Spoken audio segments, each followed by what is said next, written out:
Sinusubukan ng babaeng ito na tiisin ang matinding sakit, hindi naglalabas ng kahit anong ingay dahil anumang galaw ay maaaring makahikayat ng mga malulupit at uhaw sa dugo na halimaw. Sino ang makapanghuhula sa hindi malayong hinaharap? Ang biro ng mga buhay na patay ay kumalat sa buong mundo, bumaba ng husto ang populasyon, gumuho ang kaayusan ng lipunan. Ang mga nakaligtas na nagpupumilit na mabuhay ay hindi lamang kailangang maglakbay upang mangolekta ng mga supply, kundi kailangan ding harapin ang mga buhay na patay. Gayunpaman, ang mga halimaw na ito ay hindi ang pinakamalaking panganib. Naglakad si Carter buong maghapon, at halos hindi makahanap ng convenience store. Ngunit ang mga supply sa loob ay matagal nang naubos. Medyo hindi siya mapakali at pumunta sa katabing silid. Nakakita siya ng dalawang kalansay na magkayakap sa sofa. Hindi sila nagbitawan hanggang kamatayan. Napatulala si Carter sa loob ng ilang sandali, hindi niya namalaya na may luha na sa kanyang mga mata. Ang kanyang isip ay unti-unting bumalik sa gabi 19 na taon na ang nakalipas. Sa kasalukuyan, bagong sumiklab pa lamang ang mga DMB. Dinala ni Carter ang kanyang buntis na asawa upang magtago sa isang bodega sa labas ng bayan. Kasabay ng nakakabagabag na pag-iyak ng kanyang asawa, sa wakas ay naisilang niya ang isang sanggol na babae. Gayunpaman, hindi pa sila nakakapagdiwang nang matagal nang marinig ang sigaw ng mga DMB sa labas ng bodega. Ang mga nakakatakot na DMB ay mabilis na sumire sa kanilang simpleng depensa, napakabilis ng kanilang pagkilos. Ang mga kasamahan niyang may hawak ng baril ay isa-isang bumabagsak. Tumakbo si Carter ay maaari lamang ipagkatiwala sa doktor na dalhin ang bata. Samantalang ako ay kailangang protektahan ng aking asawa na nahihirapan kumilos dahil kakapanganak pa lang niya. Ngunit parami ng parami ang mga DMB sa bakuran, ang kawawang asawa ay sa huli ay namatay ng madyugo. Pinigilan ni Carter ang kanyang pagdadalamhati, inilibing siya, at mula noon ay sinimulan ang paglalakbay upang hanapin ang nawawalang anak.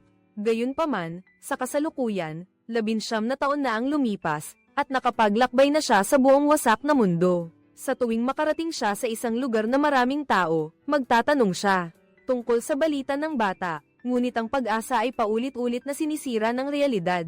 Sa huli, tanging matinding kawalan ng pag-asa na lamang ang natira. Nakita niya ang dalawang kalansay na hindi naghiwalay kahit sa kamatayan. Dahan-daang inilabas ni Carter ang kanyang baril. Sa magasin ay isa na lang ang natitira. Ito ang inihanda niya para sa sarili niya. Inisip ang pagtatagpo nila ng kanyang asawa, mariing pinindot ni Carter ang gatilyo. Ngunit walang putok na narinig, tila hindi pa handa ang langit. Natanggapin ang nag-iisang lalaking ito habang lumulubog ang araw. Naglalakad si Carter ng mag-isa sa kalsada ng katapusan ng mundo. Ang dating ingay ay napalitan ng pagkawasak. Pinaikit niya ang kanyang mga mata at naglakad ng diretso pasulong habang dumadaan sa isang bangkay ng eroplano. Ang ungol ng mga DMB ay narinig ni Carter, at napagtanto niyang papalapit na ang mga ito. Hindi niya kayang gamitin ang natitira pa niyang bala. Sa halip, kumuha siya ng bote ng salamin at inihagis ito ng malayo. Ang tunog ng pagbasag ay matagumpay na nakahikayat sa mga DMB na lumayo. Sinamantala ni Carter ang pagkakataong iyon upang tumakas sa kabilang direksyon. Pagbalik niya sa pansamantalang tirahan, niyakap niya ang gitara at naghandang tumugtog ng isang kanta. Bigla, may narinig siyang mahinang kaluskos sa doorknob. Agad na kinuha ng lalaki ang baril at nag-ingat nang makita niyang dahan-daang bumukas ang pinto. Isang babae ang tahimik na pumasok, biglang sumugod si Carter. Wala akong dalang anumang armas, matapos niyang makumpirma na mag-isa lang ang nasa harapan at walang armas. Doon lang siya nagluwag ng pag-iingat. Ang babae ay parang 3 araw at 3 gabi nang hindi kumakain. Habang kumakain ng delatang pagkain, ipinakilala niya ang sarili. Ang pangalan niya ay Daisy, galing sa isang malaking komunidad ng mga nakaligtas sa Hilaga. Ilang araw na ang nakalipas, kasama ang kanyang mga kasamahan, pumunta sila sa labas ng lungsod para maghanap ng supply. Ang resulta ay nakatagpo sila ng isang napakabagsik na grupo ng mga tulisan. Ang kanilang pamamaraan ay napaka-brutal, hindi lamang nila pinatay ang lahat ng kalalakihang kasama nila, kundi gusto rin nilang gahasain ang lahat ng natitirang kababaihan. Si Daisy ay maswerte na nakatakas palabas, sayang ang ibang mga kasamahan ay namatay na. Si Carter sa tabi ay nanatiling tahimik, nakaranas na siya ng ilang beses ng mga tulisan sa ilang na lugar. Ang kanilang paraan ng pagkilos ay mas mapanganib pa. Si Daisy ay itinuro ang mapa, ang kanilang komunidad ay nasa malayong Hilaga. Gayunpaman, sa gitnang lokasyon ay mayroong isang lugar na pagtitipunan. Bawat ilang araw ay may truck na susando. Umaasa siyang si Carter ang maghahatid sa kanya sa meeting point, dahil kailangan nilang dumaan sa teritoryo ng mga masasamang bandido. Puno iyon ng mga bitag at panganib, hindi niya talaga kayang lampasan mag-isa. Walang pag-aalinlangan na umiling si Carter bilang pagtanggi, kahit na 4 na araw lang ang biyahe papunta at pabalik. Ngunit ang puso niya ay kasing lamig na ng abo. Wala na siyang pakialam sa anumang bagay sa labas. Nakita ang pagkadismaya sa mukha ni Daisy, bumalik ang isip ni Carter sa 4 na taon na ang nakalipas. Nabalitaan kung may isang ulilang bata sa refugee camp, nasa 10 taong gulang, at hindi na siya makapaghintay at gusto na niyang pumunta, para tingnan kung iyon ba ang kanyang anak. Gayunpaman, ang tanging kasamahan niya, si Declan, ay tumangging sumama dahil masyadong malayo ang lugar. Bukod pa rito, mayroon din siyang maliit na anak, talagang hindi maginhawa ang maglakbay ng malayo. Sa mukhang bigo, naglakbay si Carter ng mag-isa upang hanapin ang kanyang anak. Mula noon, hindi na siya nakihalubilo kan-inuman. Ang liwanag ng umaga ay tumama sa silid, at nagising si Daisy sa mahinang tunog ng musika. Nalaman niyang si Carter pala ang tumutugtog ng gitara sa ibaba, ngunit ang ikinagulat niya ay nagbago ng isip si Carter. Sumang-ayon siyang samahan siya sa pick-up point ng kampo. Nagtatakang nagtanong si Daisy ng dahilan, na may lungkot sa tono ni Carter. Dahil naranasan na niya ang pakiramdam ng pagtanggi ng iba, kaya gusto niyang tumulong sa iba. Pagkatapos, mabilis silang nagtungo sa harap ng isang lumang bahay. Dito ay may naninirahang isang misteryosong negosyante na kumikita ng maraming baril at bala. Kinuha ni Carter ang gitara na kasama niya sa loob ng maraming taon. Nagpasya siyang gamitin ito para ipagpalit sa ilang armas panlaban. Sa huli, ang paglalakbay na ito ay puno ng panganib. Kailangang maging handa sa lahat. Sa paningin ni Daisy, puno ito ng pagkaantig. Isang taong kasing bait niya sa panahon ng apocalypse, ay hindi madaling makita. Ang mga lumang dyaryo sa mesa ay mabilis, na nakakuha ng atensyon ng dalawa. Naglalaman ito ng balita tungkol sa isang hindi pa natutukoy na biro. Kasabay ng pagdami ng mga nahawaan, opisyal na idineklara ng gobyerno na ang buong bansa ay nasa ilalim ng state of emergency, at ang petsa ng pagpapatupad ay itinakda sa 18 ng Enero taong 2026. Iyon ang araw kung saan nagsimula ang lahat ng kalamidad. Pagkatapos pumili ng mga armas, 2 tao ang direktang nagsindi ng apoy sa loob mismo ng maliit na tindahan. Plano nilang magpalipas ng gabi dito. Napansin ni Daisy na sa baril ni Carter ay mayroon pa ring isang bala. Ipinaliwanag niya na sa mundong ito na wasak na, walang nakakaalam kung ano ang mangyayari sa susunod na segundo. Ngunit sa bala na ito, kahit papaano ay makokontrol niya ang buhay at kamatayan. Ngayon, kinabukasan ay muli silang naglakbay. Nakakita sila ng kalaw-angin na karatula sa gilid ng kalsada na nagsasabing sila ay iniwan. Hanggang kamatayan, si Daisy ay puno ng pagtataka dahil siya ay ipinanganak pagkatapos ng sakuna. Bihirang pag-usapan ng mga matatanda sa kampo ang nakaraan, kaya hindi niya rin maintindihan ang ibig sabihin ng nakasulat sa karatula. Mukhang ayaw ding balikan ni Carter ang nakaraan, ngunit isinalaysay pa rin niya kay Daisy ang nangyari noong sumiklab ang Vero. Sa simula, iilan lamang ang nahawaan, ngunit hindi nagtagal, nagsimulang mag-mutate ang Vero. Hindi lang sa sobrang bilis ng pagkalat, kundi ang mga nahawaan ay nagsimulang maging agresibo at irritable. Kasabay ng patuloy na pagdami ng mga nahawaan, mabilis na bumagsak sa paralisis ang mga serbisyong pang-emergency. Kasabay nito ay gumuho rin ang kaayusang panlipunan. Noong panahong iyon, nangako pa ang sentro ng kontrol ng sakit na tiyak na matagumpay na mabubuo ang bakuna sa loob ng 3 taon. Gayunpaman, habang patuloy na lumalala ang sakuna, hindi lang ang sentro ng kontrol sa sakit kundi pati na rin ang militar at gobyerno ay naglaho ng walang bakas. Ang mga nakaligtas ay nag-akala na sila ay pinabayaan. Kaya naman, ang kadiliman sa kanilang kaluluwa ay lubusang nabunyag. Nagsimula silang magpatayan, magnakaw, at magpuksa sa isa't isa. Kaya naman, ang sibilisasyon ng sangkatauhan ay tuluyang gumuho mula noon.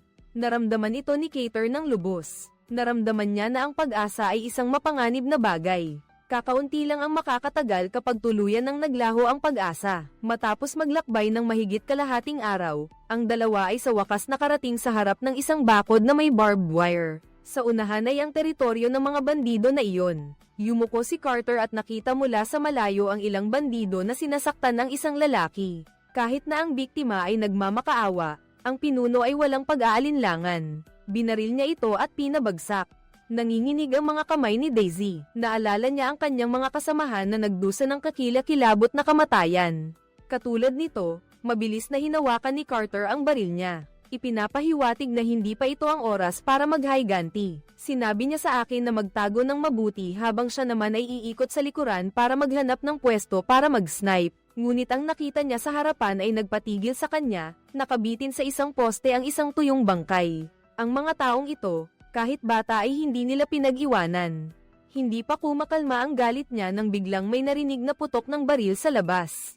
Pala si Daisy na hindi nakatiis at umatake. Ang resulta, nahuli siya ng mga tulisan sa akto. Pinilit ni Carter na pakalmayan ang sarili bago nakahanap ng magandang pwesto para mag-snipe. Nagsimula siyang magpaputok sa mga tao, kahit na marami ang kalaban. Matagal nang may plano si Carter para sa lahat. Ang tunog ng putok ay nakahikayat ng mga kalapit na infected. Habang nagkakagulo ang dalawang panig, direkta siyang sumugod sa kulungan ni Daisy. Bawat putok ay nakapatay ng isa pang infected. Ngunit pagkatapos na mailabas ni Carter si Daisy sa silid, hindi inaasahan, pinatay ng pinuno ng mga magnanakaw ang lahat ng mga ito. Nang makita niyang paparating na ang kalaban, hinugot niya ang kanyang balisong at tumalon palabas. Gayunpaman, ang kalaban ay talagang malakas at mabilis na sinuntok si Carter hanggang sa mawalan siya ng malay. Gusto sanang sumugod ni Daisy para tumulong, ngunit siya naman ang pinatungan ng pinuno. Habang inihahanda niyang tanggapin ang bunga ng tagumpay, ginamit ni Daisy ang lahat ng lakas niya para kagatin ang carotid artery nito. Sa dami ng dugong lumabas, sa wakas ay bumagsak sa lupa ang salbahing ito. Wala nang gumagalaw, pareho silang humihingal at medyo nanginginig pa sa loob. Ang pagpuksa sa mga bandidong ito ay maituturing na pag-ambag sa kapayapaan ng ilang, at sama-sama nilang naranasan ang kamatayan at buhay. Mas naging malapit ang ugnayan ng dalawa. Gustong imbitahan ni Daisy si Carter na bumalik sa komunidad kasama niya para manirahan. Hindi nagsalita si Carter at mabilis na naglakad pasulong, dahil napagtanto niya na sa unahan nakatira ang kasama niyang si Declan. Diyos ko, tingnan mo kung sino ito. 4 na taon na silang hindi nagkikita. Malaki ang pagbabago sa bawat isa. Ipinaliwanag ni Declan na namatay ang kanyang anak, at siya naman ay nahulog mula sa bubong. Nagresulta sa pagkapinsala, mahinang humingi ng paumanhin si Carter, at sinabing mananatili lang siya ng isang gabi at aalis ng maaga kinabukasan. Pagkatapos marinig ito, agad na nagalit at sinigawan ni Declan si Carter. Noong taon na iyon, abala ako sa paghahanap sa anak ko at iniwan ko siyang mag-isa. Na humarap sa panganib nang mapansin niyang nakikinig si Daisy. Napilitan si Declan na palitan ng usapan at pinakiusapan si Carter na tumulong na kumuha ng ilang supply mula sa kabilang bodega. Nang umalis si Carter sa silid, sinimulan ni Declan na ikwento kay Daisy ang tungkol sa nakaraan nila ni Carter. Gayunpaman, hindi nagtagal, nagsimulang magbago ang ekspresyon niya. Ang kanyang mga salita ay puno ng pagtatampo dahil iniwan siya ni Carter. Sa simula, nilayo ni Daisy na magbigay ng kaunting pag-aliw, ngunit sa huli ay natakot siyang napagtanto na si Declan ay tumayo mula sa wheelchair, at ang lahat ng nangyari bago iyon ay gawa-gawa lamang ng kabilang panig. Ang pagtatago ay nagkumpirma na pumasok na si Carter sa bodega. Lumingon siya at ngumiti ng masama. Si Daisy ang unang umatake ng biglaan ngunit hindi talaga siya. Katapat ni Declan nang maramdaman niyang naitulak siya sa sulok. Nagmadali siyang nagbanta na babalik na si Carter. Ngunit tumawa lang si Declan at sinabing baka hindi na talaga makabalik pa si Carter. At sa sandaling iyon, pumasok na si Carter sa bodega. Isang mabahong amoy ang sumalubong sa kanya, walang anumang supply dito. Isang batang lalaki na naging DMB na. Kung hindi ka mabilis kumilos, tiyak na nakagat ka na niya. At sa oras na iyon, si Declan sa loob ng silid ay lihim na nakangiti at tinitingnan si Daisy. Sinabi niya na ang kanyang anak ay aksidenteng nahawaan ng Vero. Ngunit sa loob ng 5 taon, palagi siyang nangangaso para buhayin ito. Ngayon na si Carter mismo ang nagdala ng bangkay, sapat na ito para mabuhay pa ang kanyang anak ng ilang buwan.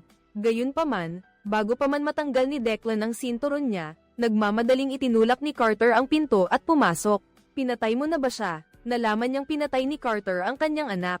Walang pag-aalinlangan na pinaputok ni Declan ang baril, tinamaan si Carter at mahinang bumagsak sa lupa.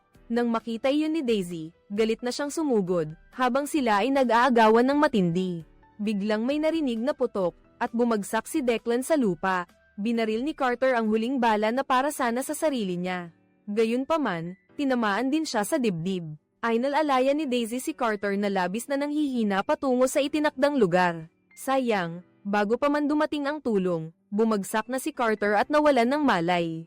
Sa kanyang pagkahilo, nakita ni Carter ang kanyang yumaong asawa. Nang aakyat na sana siya nang pigilan siya ng kalaban sa pamamagitan ng pag-iling. Sa susunod na sandali, nagising siya mula sa kanyang pagka-comatose. Nalaman niyang dinala siya sa kampo ng mga nakaligtas. Matapos ang agarang paggamot, nalampasan na niya ang kritikal na yugto. Sa sandaling iyon, isang lalaking may puting buhok ang pumasok sa silid. Nang makita lang ni Carter, agad niyang nakilala na ito ang doktor na nagdala sa kanyang anak noon. Ikaw ba iyon? Bahagyang namumula ang mga mata ng matanda. Patuloy siyang humihingi ng paumanhin. Matagal na niyang gustong hanapin si Carter. Ngunit dahil kailangan kong protektahan si Daisy, talagang hindi ako makakasama. Puno ng pagkamangha ang mga mata ni Carter, ang anak na labis niyang hinanap sa loob ng 19 na taon. Ay si Daisy pala na nasa harapan niya. Malupit siyang niloko ng tadhana, kung noong una ay matigas na tinanggihan ni Carter ang hiling ni Daisy na sumama. Muling magkahiwalay sana ang dalawang mag-ama. Marahil ang ugnayan ng dugo ang nagtulak, sa kanya na gawin ang tamang desisyon. Iyan ang kabuuan ng pelikula. Kung nagustuhan ninyo, i-like at i-subscribe ang channel para suportahan ang mga mahilig sa pelikula. Salamat sa inyong pagsubaybay. Paalam at kita-kits muli.